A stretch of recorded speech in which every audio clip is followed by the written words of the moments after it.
tahta emas dan bayangan perpecahan, serta membangun kekaisaran di stepa. Seperti halnya sebuah dongeng, terkadang sejarah sering berbelok karena peristiwa tak terduga.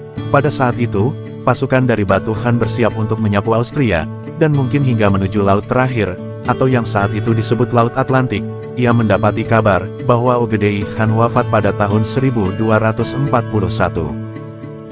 Ini adalah titik balik besar, karena menurut tradisi, semua pangeran Mongol harus kembali ke Mongolia, untuk melaksanakan pemilihan dari Khagan yang baru.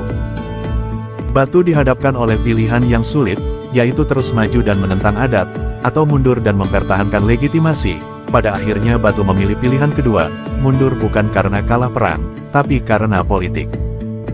Keputusannya itu menyelamatkan Eropa Barat dari kehancuran, tapi juga mengukir dan mengukuhkan kekuasaannya di Eropa Timur, dan sekembalinya Batu ke stepa, ia membangun Sarai Batu di Volga, sebuah ibu kota baru yang megah, untuk memulai pemerintahannya sebagai Kekhanan Kipchak, yang nantinya dikenal sebagai Golden Horde, atau Orde Emas. Dari disinilah Batu Han bukan lagi hanya sekedar penakluk, tapi juga negarawan sekaligus administrator yang ulung.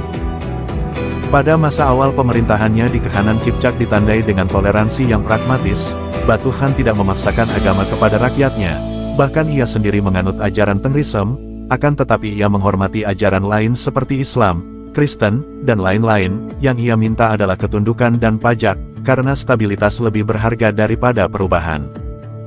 Lalu ia menerapkan Yam System, atau pos pemberhentian, suatu sistem jaringan komunikasi dan kurir transportasi, yang membuat kekaisarannya terhubung dengan cepat dari Crimea hingga Siberia. Lalu membuat perdagangan yang mengalir, Sarai Batu menjadi pusat perdagangan antara timur dan barat, karena jalur Sutra Utara berkembang pesat di bawah perlindungan pasukannya, membuat para pedagang Venesia dan Genoa mendapat hak istimewa untuk berdagang di Crimea, sebab ekonomi yang stabil adalah urat nadi dari kekuasaan. Dan Batu Han juga menerapkan sistem Tatar Yoke, para pangeran Rusia harus datang ke Sarai, untuk menerima Yarlai, atau piagam mereka membayar upeti untuk mempertahankan otonomi internal mereka, dan membuat Batu Han bisa menguasai mereka, tanpa perlu mengurus kepentingan desa-desa mereka secara langsung. Sistem ini pada saat itu sangatlah efisien.